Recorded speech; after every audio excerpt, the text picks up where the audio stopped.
Imagine waking up 20,000 years ago. You open your eyes inside a dark cave. The fire is almost dead. The ground beneath you is freezing. Your stomach is empty. Outside, you hear footsteps. You cannot see what is making them. There is no electricity, no hospital, no supermarket, no emergency number. You have a stone tool, a fire, and a small group of people. That is everything. And this is where the romantic image of the cave person begins to fall apart. We often imagine prehistoric humans as peaceful. They sit around fires. They hunt. They raise children. They live close to nature. But nature was not peaceful. For thousands of generations, your environment was full of things that could kill you. Predators, starvation, extreme cold, infections, broken bones, and other humans. Early humans were not simply victims of nature. They became extremely good at surviving it. And sometimes, that meant becoming extremely dangerous. More than 300,000 years ago, humans at Schöningen in Germany were making wooden spears. Some were nearly 2 meters long. They were carefully shaped and balanced. You could not make one by randomly hitting a piece of wood. You had to choose suitable timber. You had to control the shape. You had to understand how the weapon would move. And then you had to use it against an animal that could kill you. This was engineering. Primitive engineering. But engineering nonetheless. And the animals were enormous. Mammoths could weigh several tons. Imagine standing near one with nothing but a wooden spear. One mistake could crush you. One wrong movement could turn a hunt into a death sentence. Yet humans repeatedly hunted these animals. At Prehistoric in Ukraine, archaeologists discovered a settlement dating to around 15,000 years ago. The structures contained hundreds of mammoth bones. Your ancestors had taken one of the largest animals on the landscape and turned it. Its bones became tools. Its hide could become covering. Its bones could even become part of a shelter. The animal that could destroy you became part of your home. But surviving a hunt was only the beginning. What happened when you were injured? Today, a broken leg can mean an ambulance, surgery, pain medication, antibiotics, and months of rehabilitation. 20,000 years ago, none of that existed. A serious injury could leave you unable to hunt. A deep cut could become infected. A broken bone could permanently change your life. Yet prehistoric skeletons sometimes show something surprising. Healing. At Shanidar Cave in modern Iraq,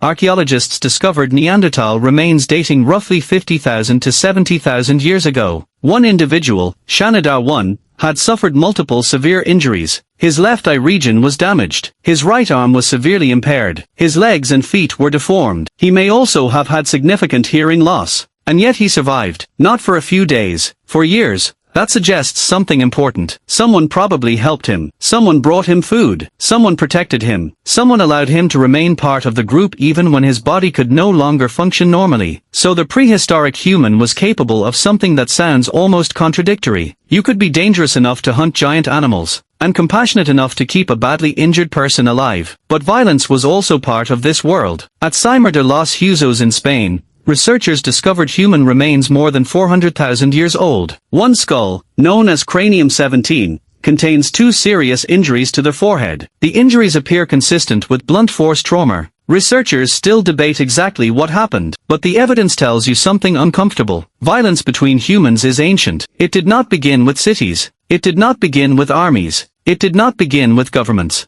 Humans had already learned how to hurt other humans long before civilization, and this becomes even more disturbing when you understand why humans were so effective. Not because you were physically powerful. You were not. A wolf was faster. A bear was stronger. A mammoth was incomparably larger. A big cat could kill you with its body alone. Your advantage was your brain. You could plan. You could communicate. You could remember. And most importantly, you could cooperate. A single human was vulnerable. 10 humans with weapons and a plan were different. At Gesher Benot Yaakov in Israel, researchers found evidence of controlled fire dating back roughly 780,000 years. Fire gave you heat. It allowed you to cook. It gave you light. And it helped protect you from predators. But fire also created something else. A meeting place. Humans could gather around it, prepare food, make tools, share information, teach children, and wait through the darkness together. Think about what night meant before electricity. There was no streetlight outside your cave. No flashlight. No glowing screen. Once the fire became weak, the landscape disappeared. You heard sounds without knowing where they came from. A predator could be standing just beyond the light. Your shelter was not simply a bedroom, it was protection, and you needed other people to make that protection work. Someone had to maintain the fire. Someone had to watch. Someone had to know the surrounding landscape. Someone had to remember where food and water could be found. This is what makes prehistoric survival so demanding. You were constantly planning for problems that had not happened yet. Where will you find food tomorrow? Where will you find water? Where will the animals move? Where can you shelter during a storm? Which plants are safe? Which animals are dangerous? When should your group move? A mistake could have consequences that lasted for weeks. A failed hunt could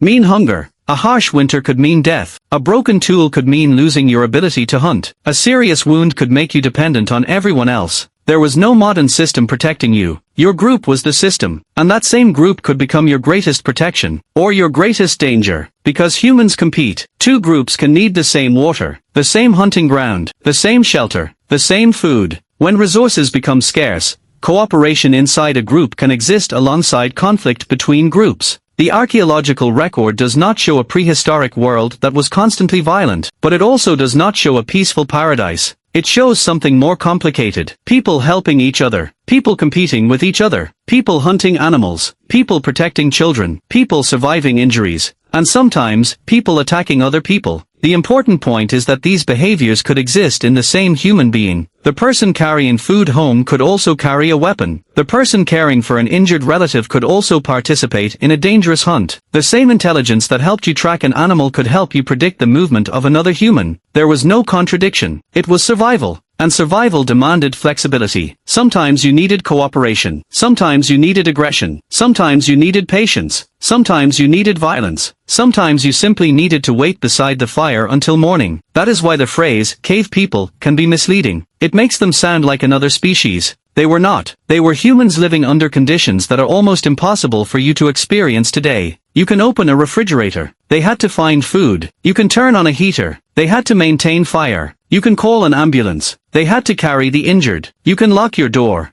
They had to choose a shelter they could defend. You can walk into a hospital with a broken bone. They had to survive long enough for it to heal. And somehow, they did. For hundreds of thousands of years, generation after generation faced the same basic problem. How do you stay alive until tomorrow? The answer was not strength alone. It was intelligence. It was memory. It was cooperation. It was technology. And sometimes, it was violence. That is why you should stop imagining early humans as peaceful people sitting around a campfire in some prehistoric paradise. Their world was brutal. Their bodies were exposed. Their food supply was uncertain. Their predators were real. Their injuries were dangerous. And their own species could be a threat. But calling them monsters is still too easy. A monster is something completely different from you. Early humans were frightening for another reason. They were already human. They could protect. They could love. They could cooperate. They could plan. They could build. They could hunt. They could hurt. And they could survive. The caves are gone now. The mammoths are gone. The ancient fires have gone cold. But the mind that learned to survive that world did not disappear. It is still inside you. You simply live in a world where the dangers are hidden behind walls, machines, hospitals, roads, and technology. The ancient human had a fire. You have electricity. They had a stone spear. You have machines. They watched the darkness outside a cave. You watch a glowing screen in a dark room. The environment changed. The technology changed. But the human being remained. And perhaps that is the strangest discovery of all. When you imagine an early human standing beside a fire 20,000 years ago,